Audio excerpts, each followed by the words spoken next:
Hello everyone, my presentation is going to tackle the issue of classroom discourse and teacher development. The rationale behind elaborating on this issue is to raise teachers' awareness about the important role of classroom discourse in developing teachers' professional practices as well as maintaining healthy interaction within the classroom walls, which may consequently and significantly improve learners' achievements. This work is based on Steve Walsh's book Exploring Classroom Discourse, Language in Action, and specifically on the second chapter of this book, which is entitled Classroom Discourse and Teaching. Throughout his book, Walsh points out that placing classroom discourse at the center of the teaching-learning process can better improve teachers' professional practices as well as the learners' achievements. This means that improving the quality of both teaching and learning depends on the teacher's reflection upon their own use of language and understanding interactional processes in the classroom. Hence, teachers have to find out the best ways to facilitate and guide classroom interaction in order to realize better teaching and learning achievements. According to Walsh, 4 areas for teacher development can be addressed in this regard. First, improving questioning strategies. Second, making the discourse more communicative. Third, enhancing interactive decision-making. And finally, dealing with reticence. We are going to tackle each of these areas respectively, so we'll start with the first point, which is improving questioning strategies. As a matter of fact, questioning occupies much of language teachers' time because it is an important strategy used in the classroom to elicit responses from students. So, Thompson, 1997, emphasizes the need of language teachers to ask appropriate questions and beware of the complexity attached to good questioning. He suggested a 3-way classification of questions, which includes first, form, or the grammatical categorization. This distinguishes between closed questions, yes or no questions, and open-ended questions or WH questions. Thompson suggests that teachers can start their activities with more closed questions because they are easier to answer and therefore may facilitate students' involvement. Then, open WH questions can be used to expand the learner's contributions and maintain more active interaction. Second, content. This point suggests that the focus of the question may relate to personal facts, outside facts, and opinions in order to increase learners' involvement in the discourse. Third, purpose. Here, a distinction has to be made between questions that are for display questions, or for communication, referential questions. Yet, Thompson highlights the fact that genuine communication can be facilitated when teachers act as if they don't know the answers to a question or deliberately ask questions about learners' culture or professional background to which they don't know the answer.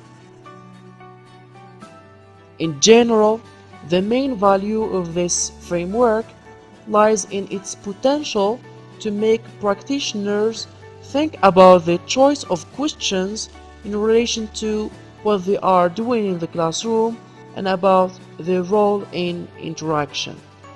The second area concerns making the discourse more communicative. Actually, the lack of genuine communication in L2 classroom has been criticized by many researchers such as Noonan, Leduc, and Thomas. David Noonan, 1987, says, "In communicative classrooms, interactions may not be very communicative after all." In the slide before you, there is a quote by Leduc and Thomas which highlights the same issue. This fact made many researchers and practitioners interested in comparing classroom communication with that of the outside or real world. In 2008, Scott Thornbury conducted a study in which he had teachers use their own lesson transcripts as a means of raising awareness of the importance of classroom interaction with small groups of trainee teachers. Teachers were asked to record, transcribe, and analyze one segment of a lesson, identifying those features of their talk that were felt to be more or less communicative and commenting on them on a written evaluation. The following features of communicative classroom talk were identified from those self-evaluations. The first one is referential questions, open-ended questions. This type of questions facilitate interaction, however, they require greater effort and depth of processing on the part of the teacher. That's the reason why teachers prefer display questions over referential questions. The second feature is content feedback, which has to focus on meaning rather than language form. Yet, it is rare in many L2 classrooms where teachers' feedback is not form-focused and language-related. The third feature is wait time. It refers to the amount of time a teacher waits after asking a question before he or she receives students' responses. Typically, it is very short, yet Thornbury found that a slight increase in wait time results in an increase in the quantity and quality of learner contributions and questions. The last feature is student-initiated talk. Obviously, learners can become more engaged with the learning process as long as they ask questions and seek clarification to check their understanding. The conclusions we can draw from Thornbury's study are the following. First, teachers can be sensitized to making their classroom more communicative through a more appropriate use of language and interactional resources. Second, engaging students in group or peer work activities can be fruitful if the teacher helps and guides learners to be actively engaged with L2 classroom discourse. In a second study, Richard Collin stresses the need to analyze teachers' use of language from a qualitative rather than quantitative perspective. He points out that good teacher talk doesn't necessarily mean little teacher talk. Rather, effective teacher talk is the one which facilitates learning and promotes communicative interaction. Collins suggests that the communicativeness of classroom discourse should be judged on the basis of what is communicative in that context rather than what is communicative in other social contexts, referring to the real world.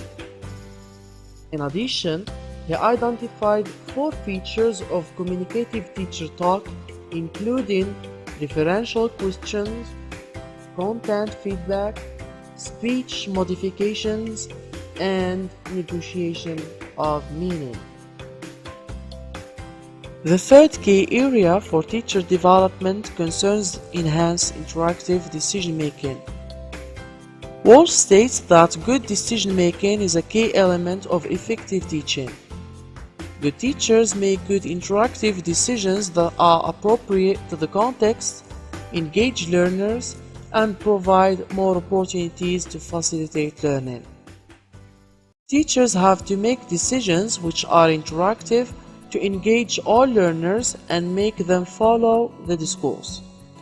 They also have to use a lot of scaffolding and monitoring to encourage the learners and ensure the flow of interaction in the classroom.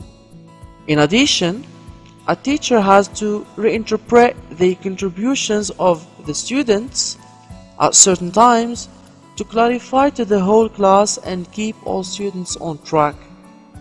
This shows the need of developing effective interactive decision-making strategies to engage students and create more learning opportunities. In 1996, Kathy Bailey conducted a study which enabled to identify 6 principles of interactive decision-making.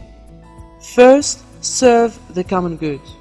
This means that a teacher may spend more time explaining a certain point perceived to be problematic for many learners, even if it may make him depart from what was planned. Second, teach to the moment. This means that the lesson can be abandoned completely or partially as a window of opportunity results in teaching of something pertinent to the here and now. Third, further the lesson. At certain times, decisions related to the organization of learning may result in changes to what was originally planned. The next principle is accommodate learning styles. Sometimes, preferences by learners about how things get done in the classroom may lead to a change in or departure from what was planned. Then, promote students' involvement. Teachers have to encourage learners' contributions which are valid to a specific teaching moment. Finally, distribute the wealth. This means ensuring fair and even turn-taking by encouraging reticent learners and slowing up the more vocal or talkative ones. Bailey's study questions the typical norm that teachers get credit only when restricted to the plan and suggests an adequate alternative approach which focuses on online decision-making. According to Bailey, pedagogic decisions made while teaching are of huge importance as much as those made at the planning stage or even more. Therefore, skilled teaching is about the interactive online choices taken in the fast flow of the lesson. The fourth and last area concerns dealing with reticence. Reticence actually is a very common problem and dominant feature of classroom life. Much learner discourse in larger classes is characterized by single-word responses, whispered replies to teachers' prompts, or silence. Teacher talk may account for 80% or more of the spoken interaction, according to 1998. Here, if learners aren't actively engaged in the classroom interaction by active participation, they have very little opportunities to practice and hence learn a new language. In 1996, Amy Tu set up a study in Hong Kong in order to help teachers deal with reticent learners. The practitioners in the study reported a number of strategies they have come up with to overcome reticence in the language classroom. First, lengthening wait time. Silence was considered a waste of time. That's why teachers don't allow enough wait time in order to proceed and cover the syllabus as well as to avoid boredom in the classroom because of successive silent periods. However, Su reports that silence is not necessarily a bad thing as long as it is used properly. Second, improving questioning strategies. The use of more referential questions can improve teachers' questioning strategies as long as they allocate some planning time for their students before they verbalize their answers. Third, accepting a variety of answers. By emphasizing that there is no one right answer, to initiate learners' responses and let them voice their opinions and interact. Next, making use of group work and peer support. Actually, group work provides students with a chance to rehearse their answers in the safety of the group before whole class discussion. Finally, providing content feedback. Content feedback has to focus on the message rather than the single words that constitute it. Accordingly, 2 adds that implementing anxiety-reducing strategies in language classroom is needed to achieve a more interactive and productive learning atmosphere. In a nutshell, understanding classroom discourse is the way for teachers to enhance language learning. Any study on teacher talk doesn't necessarily reflect teacher-centeredness as long as the use of appropriate questioning strategies and the choice of effective interaction decisions aim at involving the learners and therefore achieving better learning outcomes. So that's it. My presentation is over. Thank you very much for your attention and goodbye.